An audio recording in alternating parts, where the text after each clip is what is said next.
What was your weirdest I guess they don't do that here moment when visiting a different country?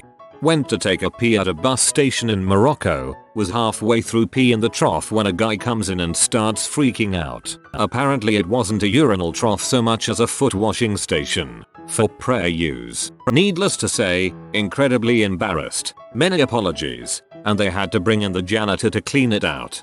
This is absolutely hilarious. Really best mess up story I've read on Reddit. The poor guy though, literally probably the last thing he thought he would ever come across. In Korea it's rude to accept anything, gifts, good, drinks, even change, with only one hand. Always two hands and a little head nod. When I visited Crete many years ago, and you saw a sign in the bathroom that told you to put your used toilet paper in a small bin next to the toilet instead of flushing it, those Greeks have poor plumbing. Taiwan in the 90s was like this too. Haven't checked since.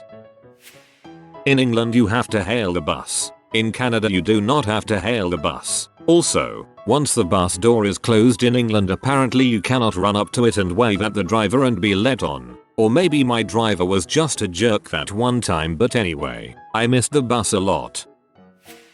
In California, one must pay for gasoline before pumping it. On a trip to France in 2011, husband and I were in Verdun, and since he doesn't speak any French, I went inside the station to deal with the money side of things. I'd never driven outside of CA at this point. I asked the cashier for €20 worth of diesel on pump 3, please. She stared in confusion at her computer and asked, what do you mean? I repeated myself, fairly certain I had used the right words. Cashier, still furrowing forehead, I don't have any here. Now I'm confused. The signage indicates that this is a diesel station, nothing to indicate that they've run out. We are in rural France, and I can't use the GPS to locate another gas station because it's overcast. Me, timidly, if you're out of diesel, could you please tell me how to find the next closest station? Cashier, we're not out. I just don't have it in the computer. Now I'm totally flummoxed. She's flummoxed. We're just staring at each other in mutual incomprehension, when suddenly, heroically patient old man behind me, in France, you get your fuel before you pay. I facepalmed, thanked them both profusely, and ran outside to tell my happily oblivious husband. When I first moved to the UK from South Africa, I was horrified that none of the houses had burglar guards on the windows or security anywhere. My mind couldn't comprehend that's because there isn't a need for them as much. In the US we use it to determine if you're in a good versus bad neighborhood. Sometimes the dividing line is only a few houses away, lol. In Germany they seem to wait for the traffic lights to say you could cross the street. In Scotland we sometimes do, but mostly just cross whenever and wherever it's convenient, especially if there's no cars. I got told off more than once for crossing wherever in Deutschland, even in the middle of the night on dead streets. We had to wait with our group. Heard a story from a friend who was in Germany and jaywalked past a mother and child who were waiting for the light. In German, the mother said that's a very bad man to her kid. Not sure if this entirely fits, but this is what I got. Stayed in a hostel in Esteli, Nicaragua for close to a month in high school. At 6 in the morning, every morning, they blasted a siren not dissimilar to a bomb hurricane warning. Freaked me the frick out the first day, and for the rest of the trip, even though I knew it was harmless, I always had a mini panic attack at the start of each day. In Japan you put the cash for your purchase in a small tray on the counter, not hand it directly to the cashier. Apparently it is quite rude, and although my translator had given me a lot of information on Japanese etiquette, this was so mundane that she had forgotten to mention it, and I ended up asking her why the cashiers appeared so hesitant whenever I paid for something. When I'm just standing around I tend to snap my fingers and smack fist into my other palm. It's like a snap clap. Been doing it since forever. Sometimes I do it really fast and keep the hands close, sometimes further away so it's a wider swing. Anyways, in Southeast Asia it very similar to a motion for frick you. I was inadvertently walking around telling people to frick off without knowing it. Friends told me like a couple weeks into the trip when they caught me doing it. Explained why I had such a hard time catching a cab. I offended someone from Eastern Europe doing the same thing. Oops. kept saying "see cuntish" when in the US, including a visit to a toy shop. Didn't even notice how much I said it until I couldn't. In Israel, it turns out you have to do a different signal from the rest of the world to hitch a ride. You are supposed to point with your index finger in the direction you are going. If you, like us, show a thumb, people will think you are offering them a good time. My father went home to Germany after being in America for a year. He ended up liking ice in his drink and so asked for ice in his drink. Hour later, waiter comes with a grin of pride and a frozen solid Coke. My father thanked him and licked his drink. As a German who moved to the States at age 13, I'm now 28. Ice belongs in drinks and our people need to accept this. Standing on one side of the escalator to let other people walk past, overtake on the other. Pee me off when trying to hurry through Austrian train stations. Found the Londoner. I was in England a few years ago. I was at a restaurant, ordered chicken tenders and fries, and asked for a side of ranch. I received a small cup of mayonnaise. When I requested for ranch, they sort of just looked puzzled and said, like for salads. England don't do ranch, I guess. Yeah, it's not a thing in Britain.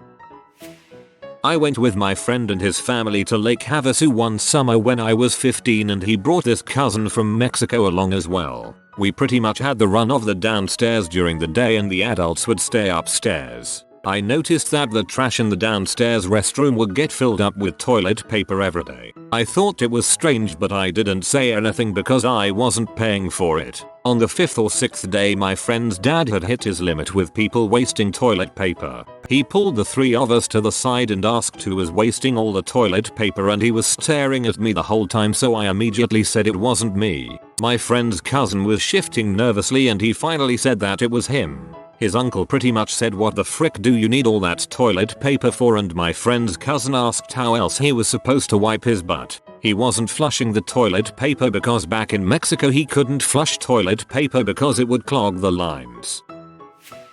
Have you seen the toilets in Germany? They have a flat, very long surface, which is apparently used to appreciate your bowel movement. Also, since they believe a lot in recycling, the paper towels are made of linen, which you just pull on, dry your hands on, and then the linen just gets rolled back. Also, you are supposed to squirt sanitizer on a paper towel and clean the toilet seat that way.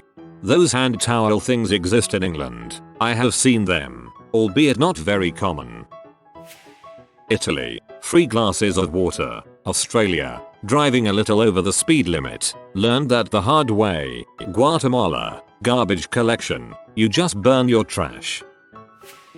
When I first moved to London, I went to a coffee shop and walked straight to the counter to place my order. A man kindly pointed out that there was a queue. I was seriously surprised, because I'm Italian. We are not famous for our queuing skills, especially at coffee shops. Kindly, he was likely seething within a fury.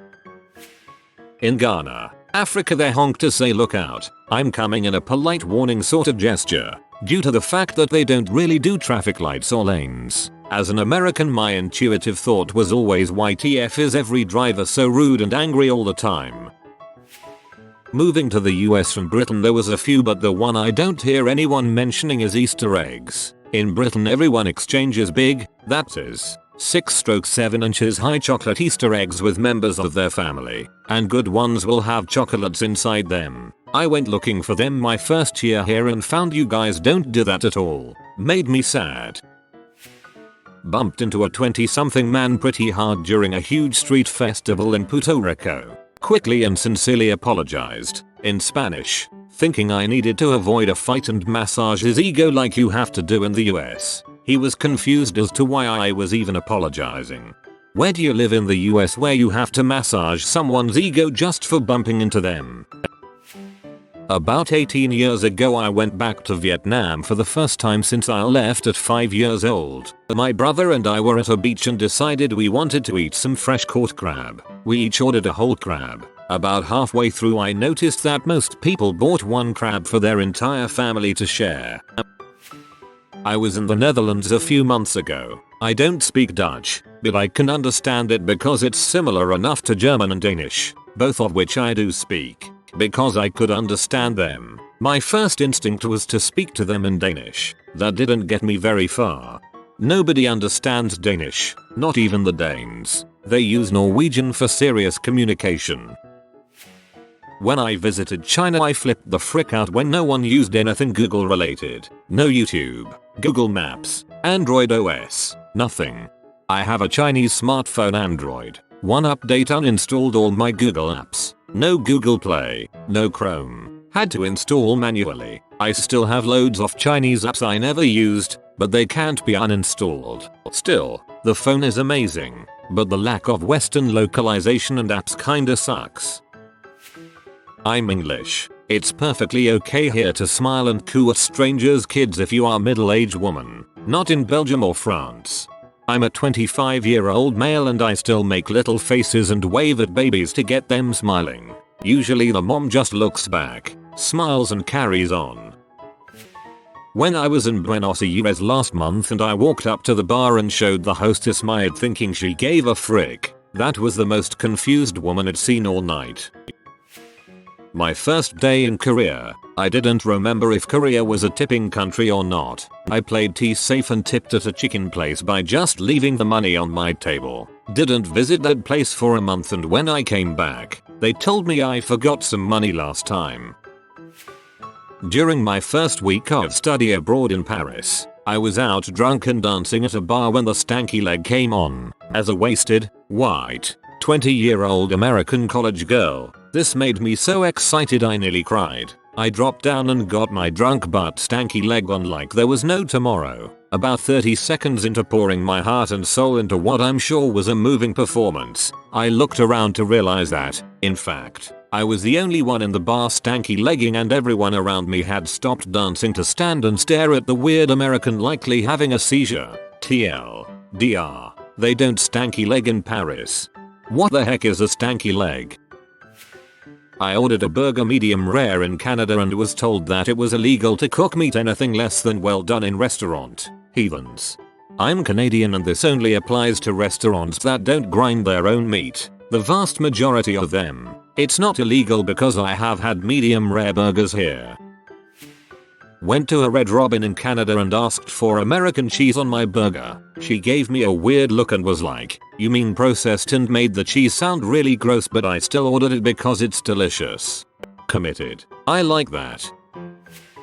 Other countries that don't put the tax on their price tag so you get to the till and what they ask for is a totally different amount. We know you mean America. It's okay. We don't have our crap together because we're big, diverse, and cranky.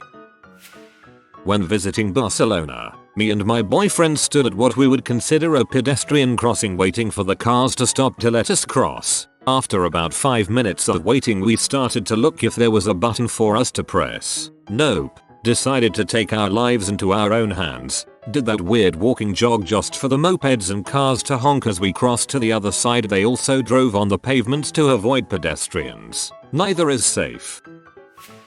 I live here now, but eating at restaurants in the US, it constantly feels like you're being rushed and then expected to pay and get out immediately at the end. People don't take their time over meals and sit for an hour after. That's funny. As a US citizen in Europe, I felt like I was missing my cue to leave and that I was overstaying my welcome at restaurants.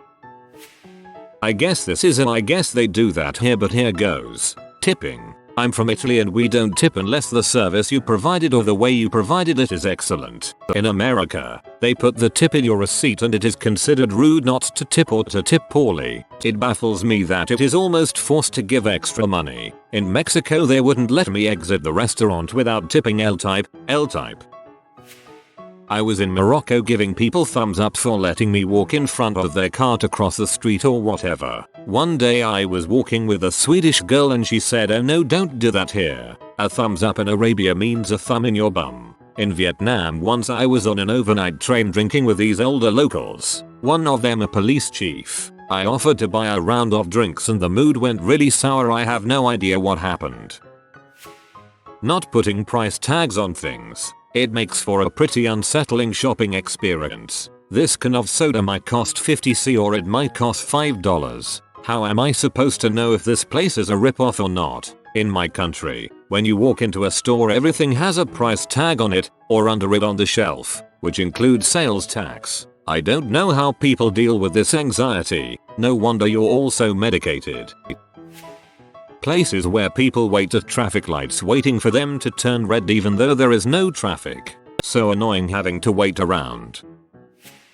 I visited France in 1998 on a school trip and found it really strange that nowhere had tea. It was just coffee everywhere, water or fizzy drinks. I didn't like coffee at the time and was so desperate for caffeine that I was scratching at the walls and ended up with a massive headache. It wasn't dehydration as I was drinking water. I suspect it was from caffeine withdrawal. And one of my teachers ended up giving me tea bags from her supply just to shut me up. That was a fun trip.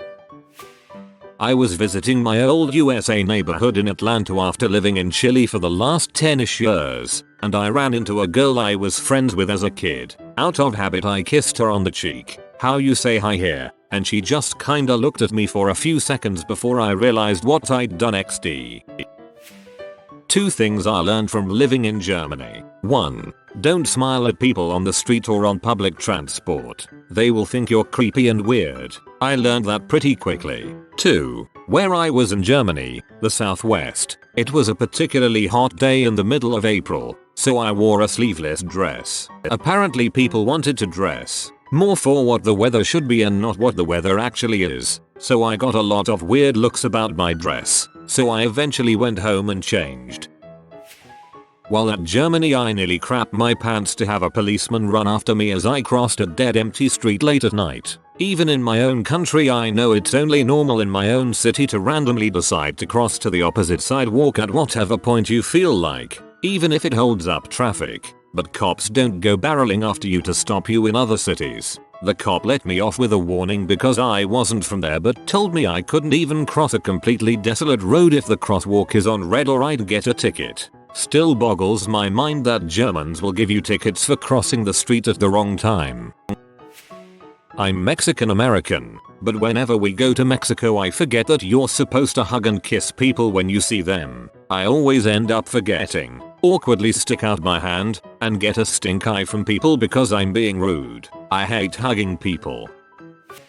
In Japan, drinking milk is often seen as unusual and in many ways barbaric. It's usually the older generation people in rural prefectures that think this way, but it's not uncommon elsewhere. Also related, cheese does not appear in traditional Japanese cuisine, and bread is also a relatively new addition as well, being brought about most likely by the Portuguese, hence the term pan. Most Japanese are lactose intolerant. The amount of cheese that we have on an average slice of pizza will keep a Japanese person in the bathroom all night, lol. If you are new to the channel, you can subscribe. I publish new videos every day. Until then, check another video.